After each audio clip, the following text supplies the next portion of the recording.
and say you rock a drop on chroma shama nay bambo edge to kuana said you may before no was share ama one baby I would do one tea ever to our din same bia to Janino a free abai moon. Now you're John Dramani Mahama and natural say Wabasha Sebey next time and a yes and Juma entity ye who sukua ye koninano what the be remo I was senior high school nimo Eddie and Sam and Nishaye and I watch rest what beshe aye Eddie afa way home. I was here and seminaka ho ye Charles Darko one no such as so ye shall not as MPP dear ye so mopa no shishaye yes apa dear bedi a docono quadachi be near tre while Brad Daniel Memoni dear shall will be answer. Now what do I need a tremo a war a year Mashebe Jamua a drum cassia and ne cassa womusu to be at the Maya John Dramani Mahame Munsem ye Baba Dane a tre at the Amam way and the some of Frobia ne would when it tremo a was Sompa yes was Shanna Dantem na was our solid lady and now no dia ba a Munsem yinada ye Baba Bay at the Atro Wadaroma and some no air for Sompa television so no Bekwana Woti and Ka I was Sompa 93.1 FM and was Santa Mantem Kropo Kumasimo afe Sompa 98.9 to at the first Sunyane and Mabuno any of Mantem for Yina Swati B and Kranza for so 8 year at the far air Sompa 90.7 Sansuso and Abuno Apoya Mantem for Yinano one at the far in Kranza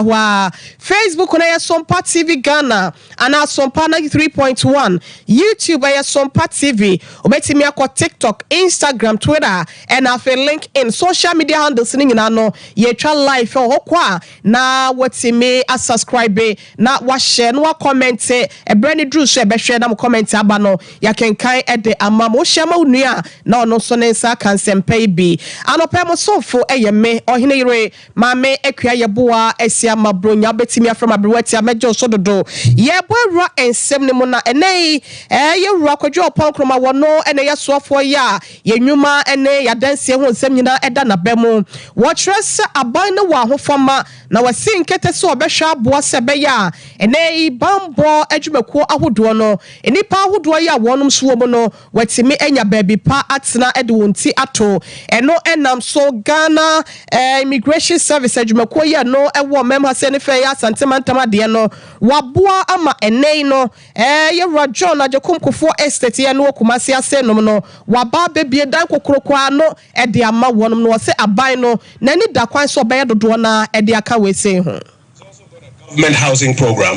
which is developing specifically accommodation for security services and other public servants. So in Kwabenya, you will see what we have done for the Ghana Police Service. Very soon in Tesano, we will commission 320 new homes, also for the security services. And today we are happy to hand over these 26 units to the Ghana Immigration Service here. But that's not all. Moving forward, the President's instructions are to develop an incentive framework that attracts the private sector to come in as master developers and develop the big new settlements and cities with 5,000 homes plus with integrated amenities that will make available a lot of housing at affordable prices for the majority of our people. Today at the Ministry of Works and Housing, we're in the process of consulting with stakeholders to complete this incentive package, lay in before Cabinet and before Parliament for approval, and use that to stimulate the quick development of housing to reduce our 1.8 million housing deficit in Ghana within the next 10 years. Additionally, we're just about to start a district housing program, Nana, which will ensure that across the 261 districts in our country and using local building materials so that the final products are very affordable, we are able to deliver more housing, particularly to public servants who are posted into rural areas and the districts to serve the Republic of Ghana. swafo ya wono ehwe enwuma ede adanse ho nsam so brekro na wasai eyemra hyebedwani ede ma adehye ya wonom so wo fo ase ayerebi abato mpesua so yewura kwadwo opon kroma na yetie no no na ne de no echi no na comptroller general ya wono Ghana Immigration Service otua no yewura kwame asua techi wono so se enipa ya de a wosaye yente no wo gina na dwumaefo no nyina na mu e kan sem sei ede kire mpanyufo. The occasion of the handing over of staff houses to the Ghana Immigration Service. Honorable Ministers, Nanano, I know your presence here today on this August occasion attests to the government and your own commitment to making sure that the housing deficit of this country, particularly that of the security services, including the Ghana Immigration Service, is improved, so that officers of these security institutions live in a befitting accommodation in a congenial environment. And I say we are most grateful for this. Distinguished guests, ladies and gentlemen, as you are very much aware, the mandate of the Ghana Immigration Service position the service as the first line of defense to security of our dear country, Ghana. However, despite the strategic role the service plays in the national security architecture, for a very long time in its history, the service suffered infrastructure deficit as it grappled with office space and residential accommodation across the country. This in a way impacted adversely on the performance of the service, as this sometimes impeded easy mobilization and quick deployment. Ebusia Control General Edema Ghana Immigration Service yewura kwame techi na yekọ ekotie no no na ne nyina no aseda ya wode ema aban ene ne mpanyimfo se brebia twam no na ba bia wode wotibeto no na akwakoye boachi bidi na chese ho ye de pa etese de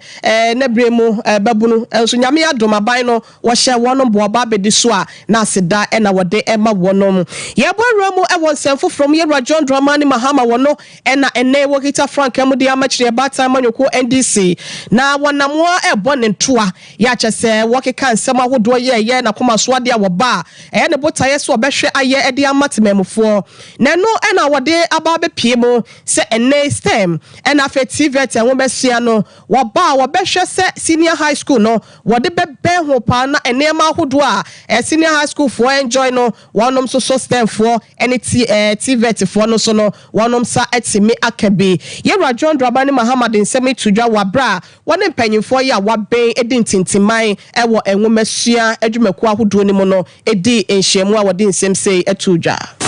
The need to review and improve upon the free SHS TVET policy is no longer debatable.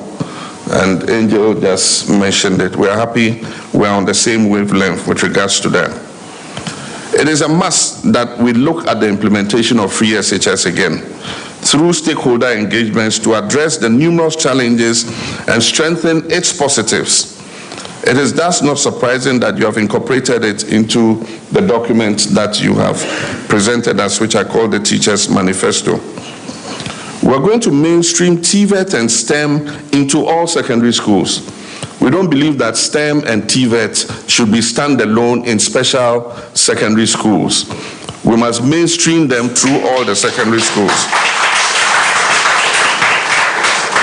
And so in this regard, we will revamp the science resource centers in order that clusters of schools can use those centers. Luckily for us, the E-blocks have 4 laboratories in every E-block. And those laboratories are going to be used for TVET and STEM education. Ebusia yewura John Dramani Mahama gonje ni de hekronkro ya woti jataoma so press rodie na yekọ ekotie no nanu si yape na nagrat panyipa ya wotua no se president yewura Eric Angel Kabono wono so eso akasamumu de adesredie bi ma yewura John Dramani Mahama se wo ba no enye se bia manifesto no read ni so no akọ ne ba bi oba wonhwe na enema a wo kire se obaba beye de aboa enwomasua no wonyina ne naso na wontimi enyemo a wonom. The leadership of the teacher unions came and endorsed that position of yours. That the time has come where we stop making flowery promises on the spur of the moment, moved by the excitement and jubilation of the crowd. And we feel that those type of platform promises is what has brought us to where we find ourselves today. We believe that whatever promise any politician will make going forward, for that promise to be taken serious by the people of this country, should find expression in the manifesto of the various political parties. Therefore, about 3 months ago, informed with this decision that we are no longer going to take just platform promises seriously, we, the pre-tertiary teacher unions, came together to put into a booklet our demands to political parties on education delivery in Ghana. And all that we are going to, or the demands that we're going to make, are all expressed in this document. So that when a promise is made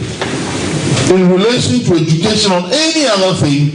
we will move into the manifesto of the political party and see whether it has been scientifically researched, well discussed, and found expression in that document. Ebusia yero angel kabono na yekọ ekotie no na na isa wode wani ekremu ewo domdodo no afa ewo brache bedwemu a yewura eye mahama ne nsem ya wo keka se wo be pagya Ghana de asi akonkon wode ye betwa bosompo de akọ kire han fi se Ghana ne ya yewo mu de ahokyere ne ahohyehye nkwa obi ha ye confuse ene one nam obi e nam ano okasakasa wo kire se obehwe amasa ha woni nyina no afri ye so no eno ena domdodo ya wo no ewo mashebedwem wono ba no de ne yewura Alexander Fenyomakin wajani nuanu nyina na msa Ghana for ma muntena se ema yewura JDM wone DC amanyoko ne ntumfuturo emfa nwumu akasa mani o na yase kwatere kwa wase obema ntoma ya na watie ni din aboa ponche so obema madedi ana sefi bedra eya no wono akasa ne Johnson ya no wahwe ma yenhwe na yewura John Dramani Mahama fa nkontompo emma emene no kra ense no wonye tumi no wi Ghana for ye ho aba be hyehye ye nkonkotie yewura Afenyomakin nsem no ebimra. Is it the same NDC with its flag bearer and running mate going to Elmina to tell the people that, oh, we have brought a running mate from your community? The question we ask is, to what effect is a selection of that running mate from the region? Is it for the politics of it, or it is for the benefit of the people of Central Region? We dare say that for the cosmetic politics of it, because the running mate herself cannot with pride point to a single infrastructure that she led, she initiated, and got implemented successfully in the region. So why do you, for instance, come to Central Region and say that, oh, Central Region, I brought you a running mate? That is not what governance is about. Governance is about alleviating poverty. Governance is about introducing projects that would help the people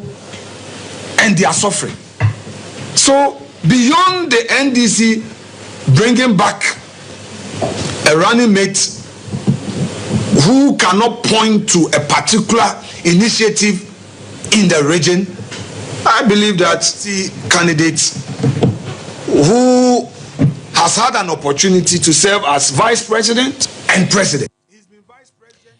for Ebusia wey yewura Afenyomakin wa mana no ampemu awoto so kire se yewura John Dramani Mahama ne de akikura no ne tua panemu mamme professor Jenana Opoku Agimai kura no ene wase project awodo bi wo ho amaye ne ade wase mamme kura bo ba ende ba de pa ene wa ba beye ewo my Ghana mu hase ne no so nsem eni. Is it the same NDC with its flag bearer and running mate going to Elmina to tell the people that, oh, we have brought a running mate from your community? The question we ask is, to what effect is a selection of that running mate from the region? Is it for the politics of it, or it is for the benefit of the people of Central Region? We dare say that for the cosmetic politics of it, because the running mate herself cannot with pride point to a single infrastructure that she led, she initiated, and got implemented successfully in the region. So why do you, for instance, come to Central Region and say that, oh, Central Region, I brought you a running mate? That is not what governance is about. Governance is about alleviating poverty. Governance is about introducing projects that would help the people and their suffering. So beyond the NDC bringing back a running mate who cannot point to a particular initiative in the region, I believe that it is just their normal politics. Is it the same NDC with its flag bearer and running mate going to Elmina to tell the people that, oh, we have brought a running mate from your community? The question we ask is, to what effect is a selection of that running mate from the region? Ebusia dom do ba no deni yewura afenyoma king eda yekọ ekotie no na yewura ensemu no na chese panyipa bi ya wodo so free senior high school to asoso ku kwamekwai ene aban ede bae wo so muchobo ekukuru ye ebo ho sempa dawro de chiramansan emu baako yewura Charles Dakon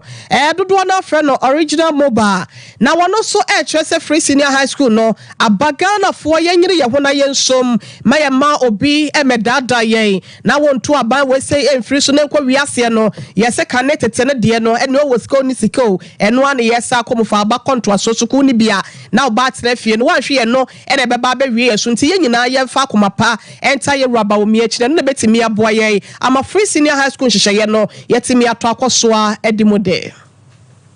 People of Central Region, we dare say that for the cosmetic politics of it, because the running kasi free education team mo am na me nipa bia na me yatrofo free education team me mama akoma yensa etima ko free education awie na etwase me team support the entire support free education se mra na do dan kwakufu ado 2008 mra wo ba no oye na je sen ko ba se policy we dia wo hode da bat oba be ye ni yi na ga na nipa biara wa na bentimi ko school ewo Ghana ha eye entwaso school no ba ma abofana ko school free no so meti ya me de to madwemu me tia CD hwehwe ma me hu sampa de papa ne kan ye ne kore na me ye me board ya me de support na na do dan kwakufu ado se free education e mra so ampa nyakopon adom nchade yanko yemre yemne na do dan kwakufu ado abajan so amene we de free education ba ma me ma anya ho fa so wo se me de support any ji ene asidade ma na do dan kwakufu ado na me de chi Dr. Mawu bamu ase enne won so ema me ba ana Ghana ni ba biara enya free education ho fa so emti na me fence ncho fa se won mra na me fentu anu se afia ba ye yakoto no me pese Ghana ni ba biara wo Ghana biara wanya fa so wo free education ni de me sese wo biara na ti emfa ma Dr. Bawu mi afise won na do dan kwakufu ado na boa ya enne menimu ka say free education etima enya omen yesi ni amman ni na betima ye free education na do dan me ka say mra me start say me support na do dan kwakufu ado menim penifati to na me won ebiti sasam ye gugu eno bi sasam ye ku sesi abaka sa ampa papa no ye obi a ne ane na mo bi sa ma me hawa kumsia ono so oyawe Mr. Nim ono so yawe sa ampa papa no ye obi a MPP do on fan MP ni agro sanso na me de support so ma empanifo biara obedema MPP enti me awie ana ni biri Ghana nipa biara obeteme kan mo me fa support na do na kwakufu ado won ba mo ye won ya de o free education ye kan ndi for say nya papa no enso nya papa no obusafo akọ anya ho faso na de nya papa ye de no obusa ni nya ho faso we fa da no wo ye no mo ntie won wa to anya so na ka mo tia wo be sisi hu do ye ade papa ba wo se kan ye na ye boa ni esum ye ne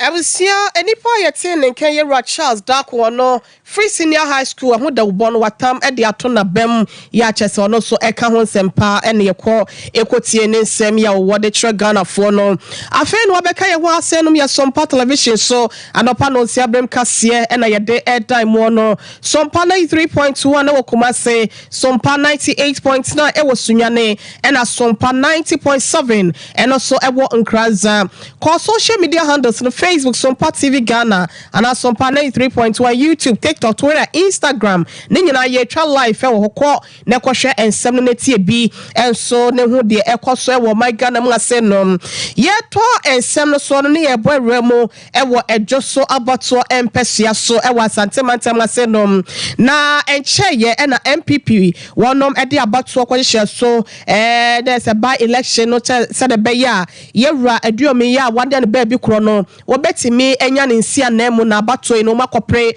etimi edi nkunim ayempontudwuma ahodo nto aso no e de ama edwosofo na eno e na akwa mu electoral commission wonum ababonten e de enipa ensie bi ene wo kyerese waje wonum atom no e de wondin ababonten se Nyankopon e ya adomu a bosomi ya wo mini de toso aduasa no sa nipa ensia ya mba bo mu din no e na ebekọ abato so entunhye mu abato no ne yayi mu kro ama aba begina mu e de ama empesua sofo na ye wra lawyer kwabna boate won na MPP amanyoko ne nei wo gina mu e de ama wonom sanso so e na eye kane mahebedwani engineer kwabna wo so adiomi wono so ejwam se independent candidate e wo ehwo sanso so e na wo hwe eye ballot ne so a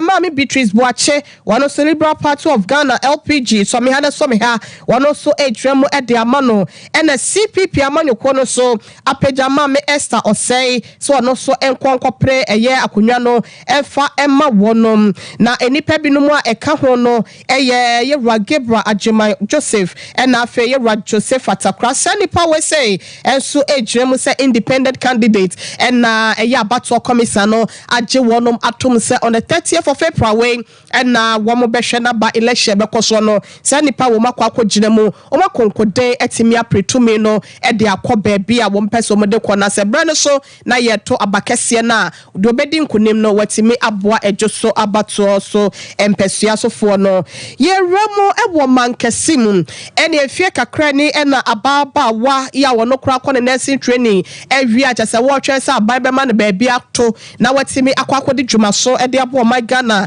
ye mpɔmoden ya asane ya ahwɛ ho nsɛm no e ya de nipa mienu bi ekɔgye ne kra de free ne nsɛm na asɛm na kwakɔpie mo Cape Coast High Court too na wonom asa akɔso asetena ema enam so ababa we ni wofa nimpon e de nsɛm pi na no na atodwa wa asetena na chi ye nkɔsɛ de wo hu nsɛm esifa ye ne nkyeremo ɔde ma ye no ye ntie bi mra Julius no we wonenden mission no nkran na makas ma chon ebusuafo a ye wo yeji na egoyin nyinara aso na atum ye nyu ze pa ntinde court eyi wonma wo babua judge mu za asam ma tantini ayedwuma wusia wazama court wusia wazama Nyankopon ntinu ko be wo wasam ni evidence wo wasam ni nyinara atamaje na waka nso bo hwe ni nyina no wazino kwa na pepe wazayedwuma timampem ka chanwo na inde woman no kwan on daisy na man Ghana obia orishon so na so ni wona nyu de chi ehwe nsama atamaje na ken what's the evidence now ho na say kokoto say the evidence so wudi yaden wudi edwuma nti atamaje na evidence na you ready adance for what na waja tum de nyina obuba bagidasi nti yene bushafo ne yejitum de anede ye wojeti mapa de atantini be edwuma Julius no we wonenden mission no nkran na makas ma chon ebusuafo a ye wo yeji na egoyin nyinara aso na atum ye nyu ze pa ntinde court eyi Abusuafo na chese Cape Coast High Court too no adomo kwa asetena na se nipa miense bi na wonom eyi won mu se won mahwehwe mu kan enedi e wasansem ne ho na wonom entimintina asem no so na ababawa ya chese ono so ne wofa woka se wo hye wo mu nkromo ye adwumaden ti ohwe na no kra ba bi eda no wontime emfa ento ebusia yenkwa Sompa ne nei kokoda ntem na esore late no curfew no ohye na no mu de bi ato wonom so nyina ne basabasa ya hensem mu ma so twen wonsem ya akwakofa sakasaka ye de aba ho a nipa bi no mpo afaso etina nanom e wonse do no na no enenam suaso ya mo hwe fisem wonsem suo enso ababonte trese ne curfew wonom e de ato ehwo na sunti yankọ na ensem ye fa wesem kakra no yentie ehwe bi masese ene etie no eno aban se no miensa ene etie se aban e de tabo ato yenso se yenna no nan na yensore no nso Eda obende nipa de onchen mra nti edi mra ase me aye no edi hu ase amanfo mu kakra samba ye nuama ni bi anajo ene omunyuma omutonton salad acheke ne normal edi pesa kakra omde behwe wo mma enam sa atabo we nti no eno anajo du Sompa station a ehobe ye mita ye ho esa nkofo wo mbe de no modidi ye dike ya de mi etie no ye ni bibia ye eti sebi saban no emetutu se metom obeba enuani adidi a ene ye ditum because sa emra ensensisi wo Sompa a ni efi se sa atabo we beba no omanfa ma enna ene mo man tiase aba yati ho ase a obi e na dwuma ko no ye ni me de eno aba ndi aban na wonanim ye ntia ode sa ade na ba ndi se ode aba de a ebia Abusiani atine nkan ye Rua Steven kwaku buache Sompa Newtown abato bi aye ho no ene ye assembly member e wo ho a che se bra ne mu aye de no che se mpanyimfo amfa curfew na me na asumdwe ebua wonom enum ano na aban de abenton de omo nhye den ho adekodie nti omo de curfew we si aban so aban nanim de ye na wo ye mane manfo nti omo de omo asom so mu ni asem bi aka yen kan cho se bi so free drink any 5G miza no e wo adwaman so mizo no e de ahoden wom apomodin ahyemu ma eye man kwada eye man panyimfo na ye wo mango flavor wo ho na ye wo mixed flavor no so wo na de wo pa bia no won sabeka Dr. Silas wone ne dom no e de van ne namunti no wo dia ne so be frɛ bi dua be my Dr. Sly e wo saba we say so dwumedie bia wo die dwabo dwumedie ya edom e ba abekira ka so no wo hia bi so benya bi na wo dia serve wo no ana se 5G miza no so no wanya eye adwuma bi wo hu watoba wom wa ho de mu a eno ane se obobo be energy drink e be show kubwa mu ho de na sa sorry aba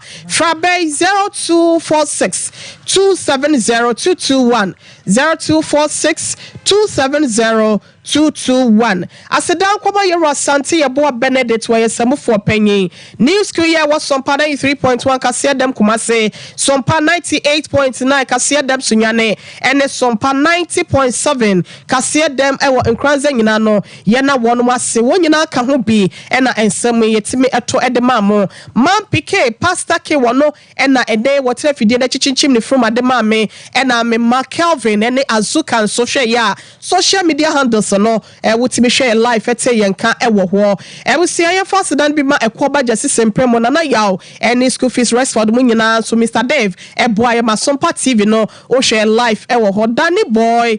me akasa me banso boa me ma me fast dan bi emma no me din de ohine ire ma me akua yeboa esia mabronya obetimi afre mabrewati ne akwa ye me mendente no Ghana fapim dwumedie na ya aboa ma libia boga wode toa musabusia yakra mu nyina adam wase